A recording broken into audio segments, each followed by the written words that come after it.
Assalamualaikum warahmatullahi wabarakatuh, para mahasiswa semuanya. Pada video kali ini kita akan bahas tentang analisis varian sampel independen. Apa itu analisis varian sampel independen? Yaitu analisis varian adalah prosedur statistik yang digunakan untuk membandingkan secara simultan atau secara langsung terhadap rata-rata dari dua populasi atau lebih, gitu ya. Jadi kalau distribusi T itu adalah membandingkan rata-rata terhadap dua populasi, maka di analisis varian ini bisa lebih dari dua populasi, gitu ya. Itu kelebihan dari analisis varian yang tidak bisa dianalisis pada distribusi T. Singkatan analisis varian adalah ANOVA, Analysis of Variance. Nah, dalam pertemuan ini atau pada video ini ya, kita akan bahas tentang one way analysis of variance. One way analysis of varian itu adalah analisis varian dengan hanya satu variabel independen atau single factor design. Jadi dalam analisis varian itu bisa lebih dari satu faktor design ya, bisa satu faktor atau multiple faktor. Nah, dalam video ini kita akan bahas single factor design, gitu ya. Artinya yang menjadi pembanding atau dasar pembanding itu hanya satu faktor atau satu aspek saja. Misalnya membandingkan stres mahasiswa berdasarkan angkatan mahasiswa. Berarti angkatan itu adalah menjadi single faktor. Angkatannya misalnya angkatan 2021, angkatan 2022, angkatan 2023. Nah, itu berarti ada 3 angkatan. Berarti angkatan menjadi faktor pembanding, gitu ya. Atau misalnya pola asuh anak, membandingkan kematangan emosi berdasarkan pola asuh demokratis, pola asuh otoriter, pola asuh permisif. Berarti pola asuh sebagai faktor tunggal yang menjadi dasar pembanding kematangan emosi. Kalau dua faktor itu misalnya pola asuh dan jenis kelamin, gitu ya, maka pembandingnya adalah berdasarkan pola asuh dan jenis kelamin. Berarti ada 6 kelompok yang dibandingkan, di mana pola asuhnya ada 3, pola asuh dan jenis kelamin ada 2. Berarti 2 kali 3 sama dengan 6. Nah, kalau single faktor ya berarti hanya beberapa kelompok saja, gitu ya. Misalnya pola asuh ada 3, angkatan ada 3, gitu ya. Nah, angkatan bisa jadi ya lebih dari 3, gitu ya. Gitu. Oke, itu adalah cara definisi analisis faktor. Analisis faktor itu diciptakan atau dirumuskan oleh Sir Ronald Fisher, ya, yaitu seorang ahli statistik dan biologis ya. Statistik memang banyak diciptakan oleh ahli-ahli biologi, gitu ya.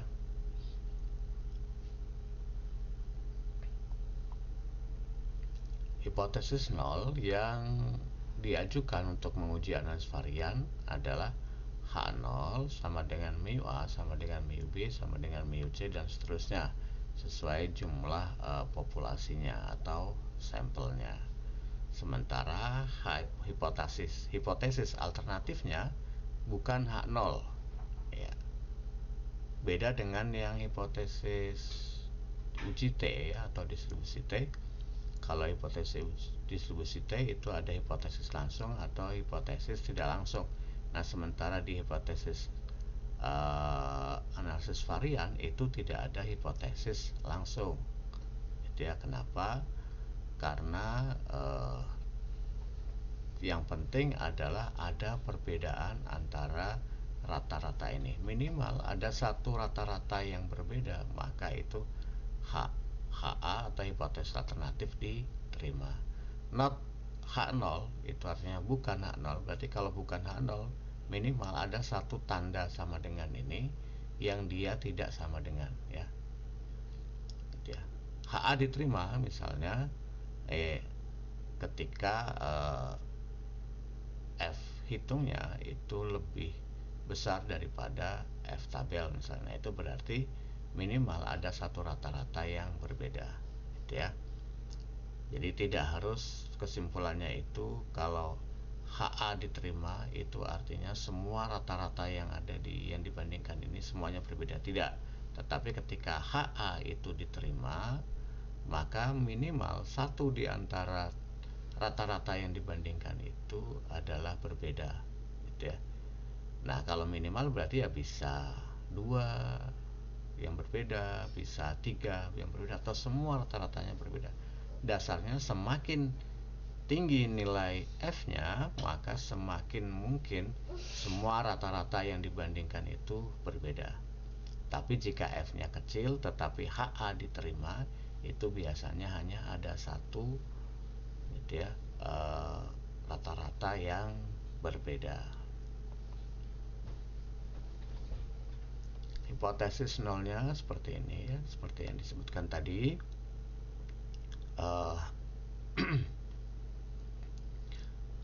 Mu A, mu B, mu C itu bisa jadi adalah berdasarkan kondisi treatment, ya, nilai yang berbeda atau level yang berbeda dari variabel independen, gitu ya. Jadi bisa karena perlakuan, bisa karena memang kondisi alam, gitu ya, atau kondisi yang ada. Misalnya pola asuh itu bukan treatment, tapi sebenarnya dia treatment, tapi treatment alami, gitu ya, yaitu bagaimana orang tuanya melakukan treatment tentang pola asuhnya, gitu ya. Pola asuhnya itu demokratis, otoriter, atau permisif. Tetapi bisa diteliti menggunakan eksperimen, misalnya. Contoh eksperimen, misalnya kelas A itu menggunakan metode ceramah, kelas B menggunakan metode studi kasus, kelas C menggunakan metode project, gitu ya. Nah, itu berarti metode pembelajaran mempengaruhi hasil pembelajaran. Apakah ada perbedaan hasil pembelajaran metode ceramah, metode studi kasus, dan metode project, gitu. Nah, itu treatment condition, ya. Jadi bisa treatment di laboratorium, gitu ya, atau perlakuan yang disengaja, atau bisa jadi perlakuan yang tidak disengaja. Kalau yang tidak sengaja itu ya seperti pola asuh, itu yang membandingkan kematangan emosi anak berdasarkan pola asuh. Nah, pola asuhnya itu treatment yang ada di lapangan atau treatment alami, ya, tidak disetting oleh peneliti. Nah, itu treatment condition, ya. Kalau pola asuh tadi levelnya ada 3, ya. Kemudian faktor. Nah, faktor ini adalah variabel independennya. Tadi pola asuh itu adalah faktornya, gitu ya. Satu faktor tetapi memiliki 3 level, ya, yaitu pola asuh demokratis, pola asuh otoriter, pola asuh permisif, gitu. Nah, bisa jadi faktornya itu lebih dari satu. Misalnya tadi contoh yang saya berikan, misalnya ada 2 faktor pola asuh dan faktor jenis kelamin, gitu ya. pola asuh itu ada 3 level, sementara jenis kelamin ada 2 level. Maka yang dibandingkan itu ada 6 kelompok, ya, yaitu pola asuh demokratis dengan jenis kelamin dan dengan 2 jenis kelamin, pola asuh otoriter dengan 2 jenis kelamin, pola asuh permisif dengan 2 jenis kelamin. Jadi ada 6 kelompok, tapi kalau hanya single faktor levelnya 3, berarti hanya ada 3 kelompok yang dibandingkan. Ya. K itu adalah jumlah dari kondisi treatment, gitu ya, atau jumlah perlakuan. Seperti tadi, pola asuh itu ada 3 kelompok atau hanya ada 3, K-nya itu 3, ya. Kemudian hipotesis ini disebut juga dengan hipotesis omnibus hipotesis. Jadi satu hipotesis yang mencakup semuanya atau sekaligus, ya. Itu artinya mencakup segala situasi, gitu ya, pada satu kali hipotesis, ya, gitu.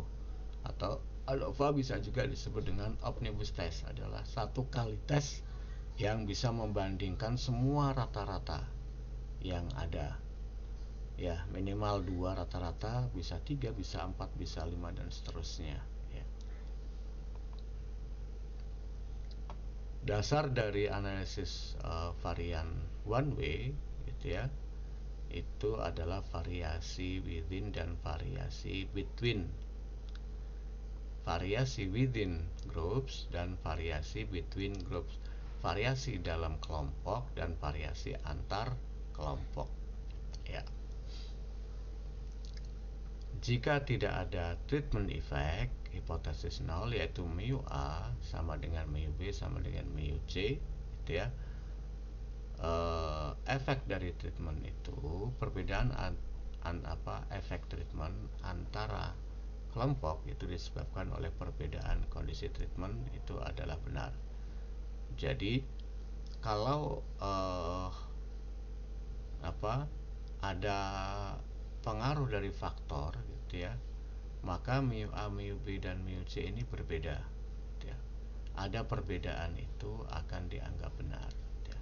Tapi jika salah, gitu ya, tidak ada perbedaan, maka ya hipotesis nolnya diterima. Artinya mu A sama dengan mu B sama dengan mu C itu adalah benar, gitu ya. Oke, kita lihat di sini. Di sini ada kelompok A, kelompok B, dan kelompok C. Kelompok A, gitu ya, itu punya variasi. Ada skornya yang kecil, ada skornya yang tinggi. Demikian juga dengan kelompok B, ada variasi juga, gitu ya. Dan di dalam variasinya, dalam kelompoknya ada bervariasi. Ini juga kelompok C, dalamnya ada variasi. Artinya dalam kelompok itu memiliki variasi, ya. Variasi itu ya, ada skor yang tinggi dan ada skor yang rendah, gitu ya. Nah, secara dalam kelompok ada perbedaan skornya, gitu ya.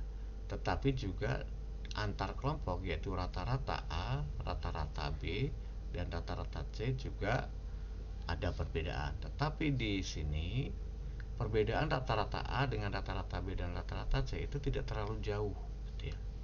Tidak terlalu jauh, sehingga tidak terlalu bervariasi. Maka variasi antar kelompok itu apa? Yaitu rata-rata antar kelompok itu tidak terlalu berbeda. Di sini X bar C dengan X bar A itu tidak terlalu jauh perbedaannya. Demikian juga X bar B tidak jauh perbedaannya dengan X bar C atau X bar A. Artinya antar kelompoknya tidak terlalu bervariasi atau kurang bervariasi, sehingga mu A, mu B, dan mu C itu hasilnya, gitu ya, itu sama. Berbeda dengan yang ini, gambaran yang ini, gitu ya. Variasi dalam kelompoknya cenderung sama dengan yang sebelah ini, ya. Itu. variasinya cenderung sama. Demikian juga yang ini cenderung sama dan yang ini juga cenderung sama. Tetapi variasi antar kelompoknya X bar A dengan X bar B dan X bar C itu cukup berbeda, ya. Itu dimana X bar B ini lebih tinggi daripada X bar A atau X bar C. X bar C lebih tinggi daripada X bar A. Nah, mana yang berbeda? Apakah X bar B berbeda hanya dengan X bar A tetapi tidak berbeda dengan X bar C, atau X bar A tidak berbeda dengan X bar C? Nah, itu dianalisis dengan analysis of variance, gitu ya. Dimana di sini mu A sama dengan mu B sama dengan mu C itu adalah salah, berarti H0 ditolak, ya. Berarti ada perbedaan antar rata-rata. Jadi ada variasi total, jadi dalam konsep analisis varian ini, gitu ya, itu ada 3 varian, ya. 3 varian, yaitu total varian secara keseluruhan, gitu ya. Ada varian dalam kelompok, ada varian antar kelompok, gitu ya. Ada varian antar kelompok, gitu ya. Itu karena ada perbedaan dalam kondisi treatment atau ada perbedaan rata-rata antar level, gitu ya. Itu maka ini adalah between variance. Sementara dalam kelompok, gitu ya, variasi dalam kelompok itu berarti masing-masing kelompok, dalam masing-masing kelompok itu ada variasi skornya, gitu ya. Maka ini disebut dengan inherent variation.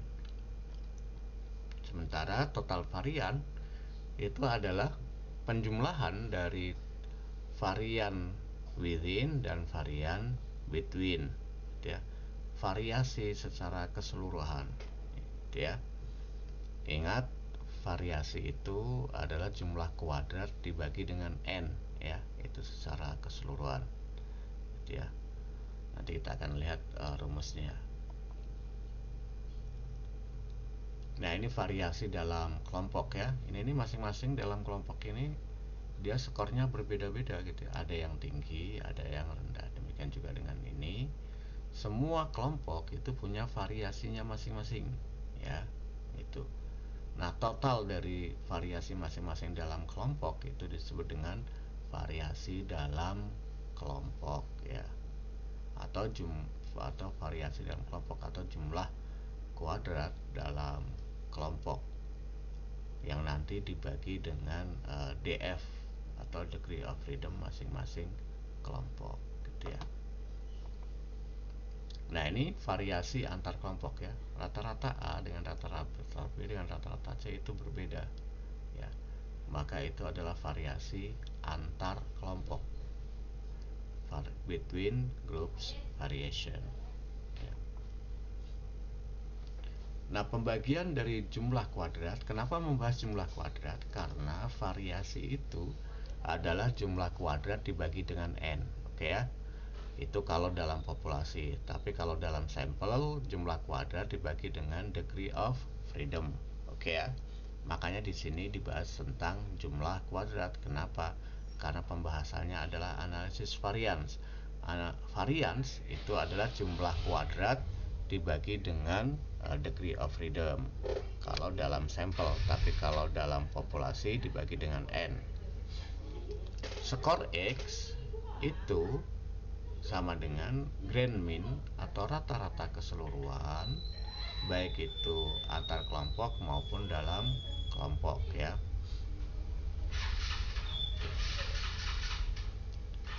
Grand mean itu adalah rata-rata untuk seluruh skor, ya. Grand mean adalah rata-rata untuk seluruh skor.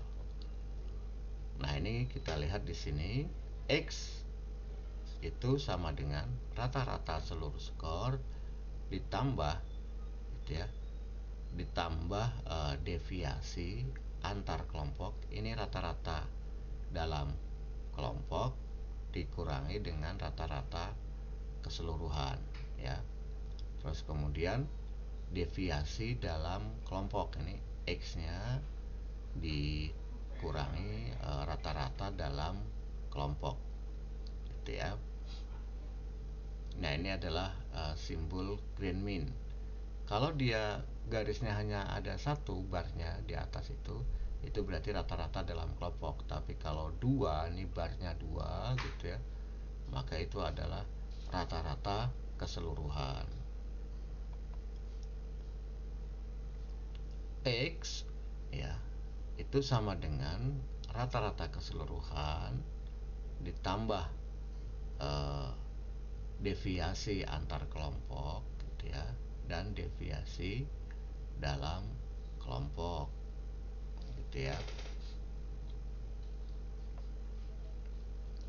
Dan deviasi secara keseluruhan itu sama dengan, gitu ya, X dikurangi X bar atau X dikurangi rata-rata dalam kelompok ditambah rata-rata dalam kelompok dikurangi rata-rata keseluruhan, ya, gitu ya. Ya karena ini ya, tuh.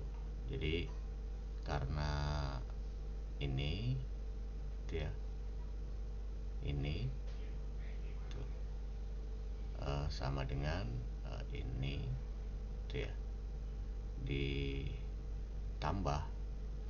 Jadi apa? X bar secara keseluruhan, gitu ya.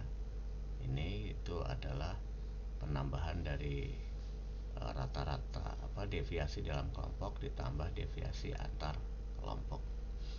Misal nih ya, di dalam kelompok itu ada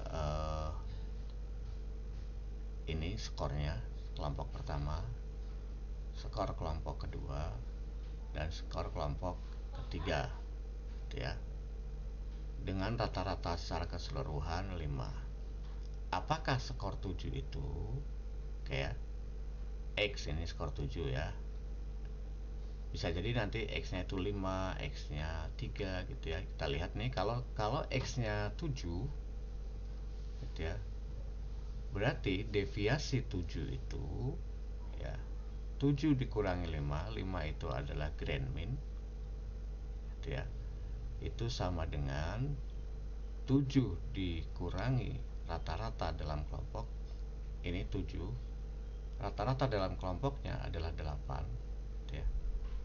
Maka 7 dikurangi rata-rata keseluruhan itu sama dengan 7 dikurangi rata-rata dalam kelompoknya ditambah, gitu ya, rata-rata dalam kelompok itu dikurangi rata-rata keseluruhan. 8 ini adalah rata-rata dalam kelompoknya, dalam kelompok di mana angka 7 berada, dikurangi dengan rata-rata keseluruhan. Maka 7 minus 5 itu sama dengan plus 2, itu sama dengan minus 1 ditambah plus 3, gitu ya. Berarti sama dengan 2. Artinya 2 sama dengan 2, gitu ya. Nah, jadi artinya X itu bisa disebabkan karena variasi dalam dirinya sendiri, dalam kelompoknya sendiri, juga variasi antar kelompok. Nah, itulah dasar dari analisis varians. Ya. Nah, karena varians itu adalah SS dibagi dengan N, jumlah kuadrat dibagi dengan N, gitu ya, maka analisis varian itu selalu menghitung jumlah kuadrat, ya. Sum of square total itu adalah dilakukan terhadap seluruh skor, di mana seluruh skor atau X itu dikurangi dengan rata-rata seluruh skor, ya, di mana barnya ada 2 nih, kemudian dikuadratkan, gitu ya.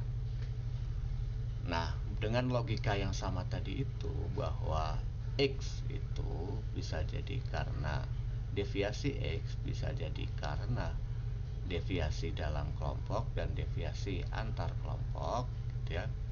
Sehingga ketika deviasi itu dikuadratkan, maka menjadi jumlah kuadrat.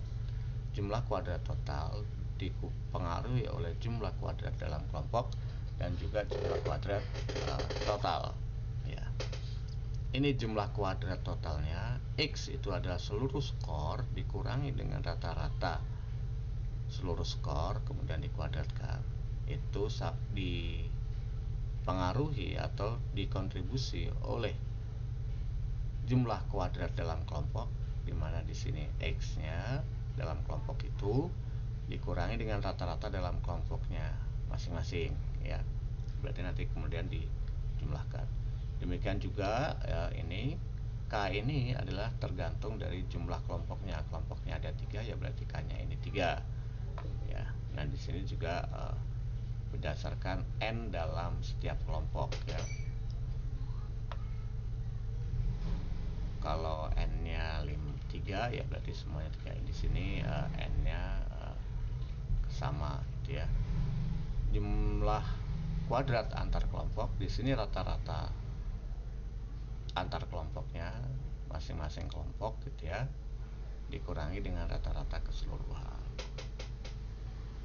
Nah berarti jumlah kuadrat total itu berdasarkan kontribusi jumlah kuadrat dalam kelompok dan jumlah kuadrat antar kelompok ya. Menghitung jumlah kuadrat dalam kelompok caranya adalah semua skor X dalam kelompoknya dikurangi dengan rata-rata masing-masing kelompok ya, kemudian dikuadratkan ya.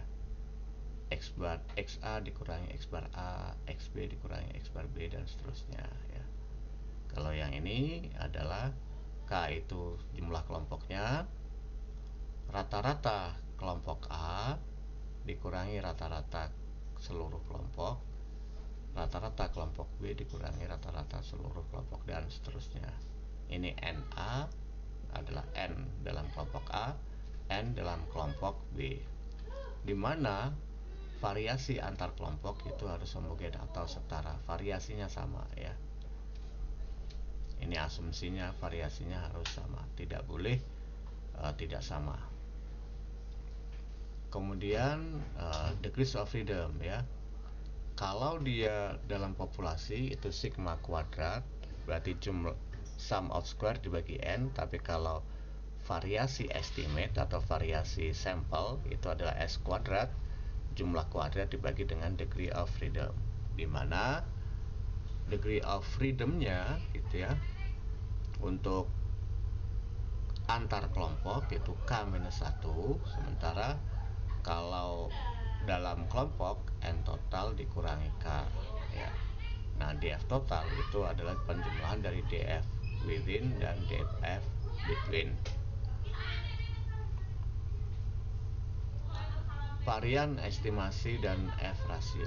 Nah untuk menganalisis varian maka ada pembandingan antara gitu ya, varian dalam kelompok dengan varian antar kelompok. Nah, F rasio, kenapa disebut dengan rasio? Karena memang membandingkan variasi antar kelompok dengan variasi dalam kelompok. Nah, karena yang dibandingkan itu adalah antar kelompok, maka antar kelompok ini yang dibagi gitu ya. Sementara variasi dalam kelompok ini adalah sebagai pembagi gitu ya.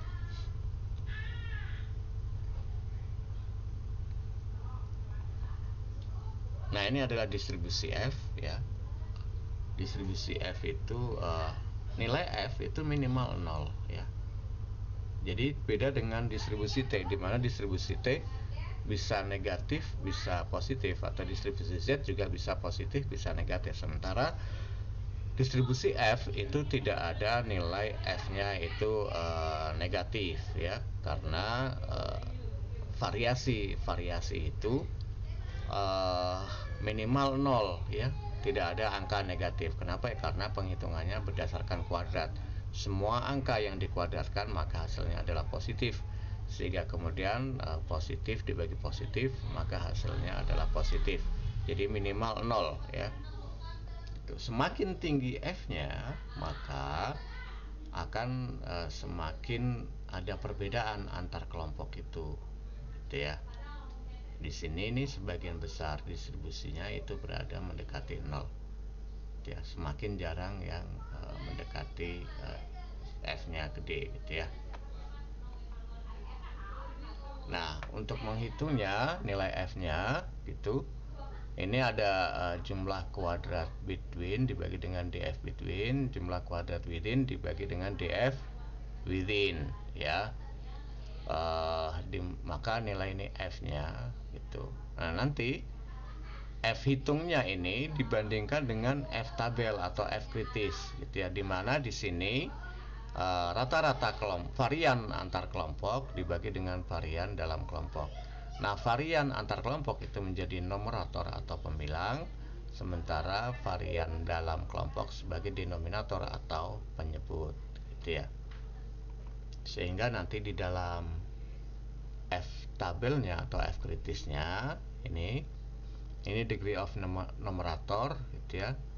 Di sini tadi itu numeratornya, misalnya nih, ini k-nya ada 3 dikurangi 1 berarti df-nya ada 2 gitu ya.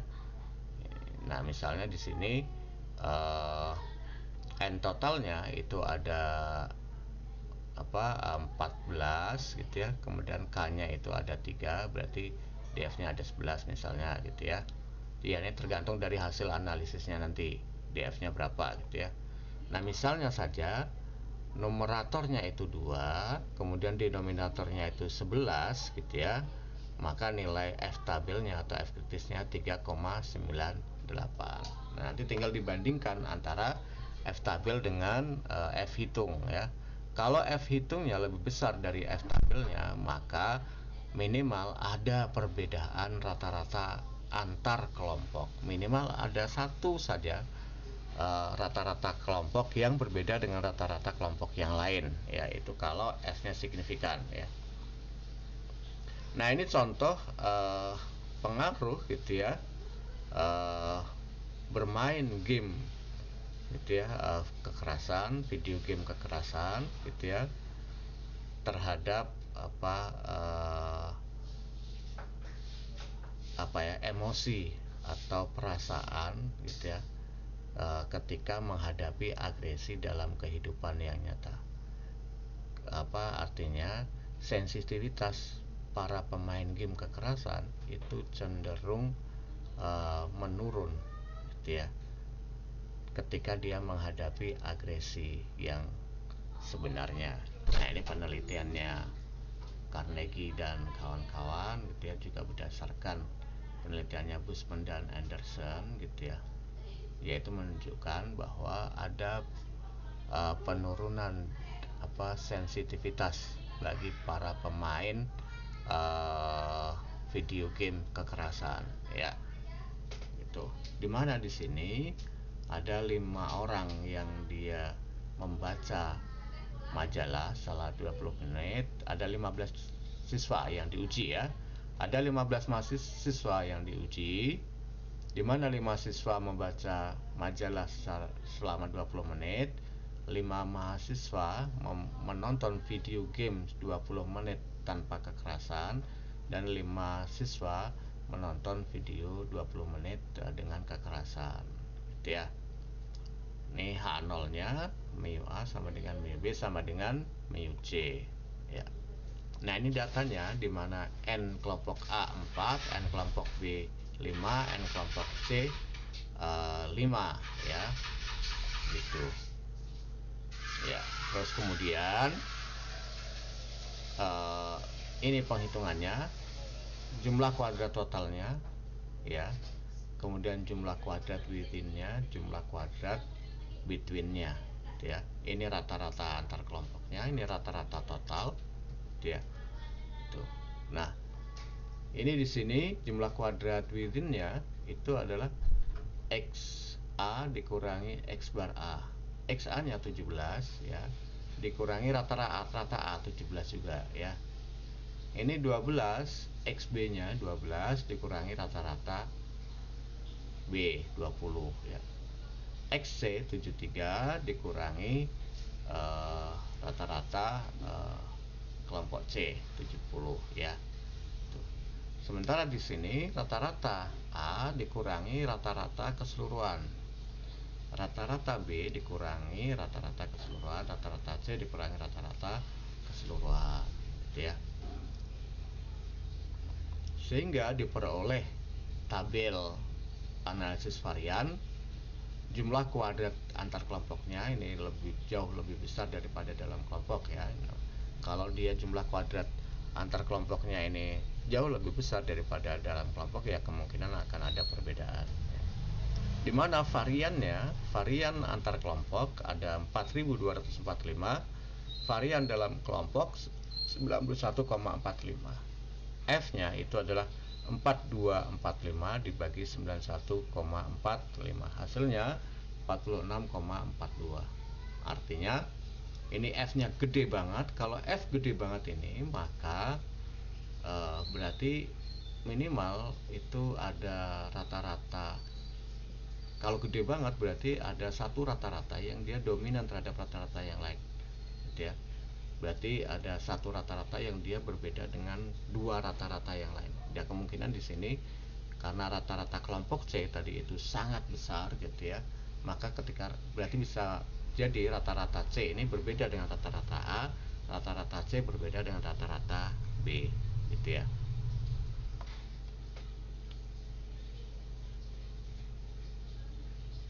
DF between ini K-1, K-nya 3 ya, dikurangi 1 sama dengan 2. DF within, N totalnya itu adalah berapa? 14 gitu ya, dikurangi 1 sama dengan 13. Sementara withinnya 14 dikurangi 3 sama dengan 11 ya. Nah, tabel T kritisnya itu numeratornya 2 di sini ya, numeratornya 2, denominatornya 11 ya. Numeratornya 2, denominatornya 11. Maka di sini dengan level signifikan 5% ya. Itu. Kalau yang di atas itu 5%, kalau yang di bawah itu 1% ya. Yang di bold itu adalah yang tebal ini, itu adalah level signifikannya 1% atau 0,01, sementara yang tidak di bold itu level signifikannya 0,05. Di sini F tabelnya 3,98 ya. Nah, 3,98 ini sebagai batas, sementara tadi itu nilai F hitungnya 46, jauh sekali ya. Berarti H0 ditolak. Kenapa? Karena nilai 46 itu dia berada di area H0 ditolak. Jadi H0 ditolak karena F hitung jatuh di area penolakan, atau H0 ditolak karena F hitung lebih besar dari F kritis atau F tabel ya. Nah, ini kalau menggunakan aplikasi SPSS ya, dimana kalau di aplikasi SPSS itu di sini disebut dengan mean square ya. Nah, mean square ini maksudnya adalah varian ya. Jadi ini dibagi ini, jadi ini hasilnya rata-rata kuadrat gitu ya. Itu ya disebut dengan mean square karena ya ini dibagi ini ya. Atau ini adalah mean square itu sama dengan variance ya. Sama tadi itu hasilnya 91,45 dan 4245 ya. 4245 dibagi dengan 91,45. Di sini disebut dengan error. Within-nya itu disebut dengan error atau standar errornya gitu ya. Nah, hasilnya adalah 46,42. Signifikansinya 0,000. Artinya dengan F segini, maka probabilitasnya itu hampir 100% ada perbedaan antar kelompok ya. H0 ditolak karena nilai signifikan lebih kecil dari 0,05. Baik, demikian materi tentang varian sampel independen. Semoga bisa dipahami. Sampai jumpa di video yang lain. Assalamualaikum warahmatullahi wabarakatuh.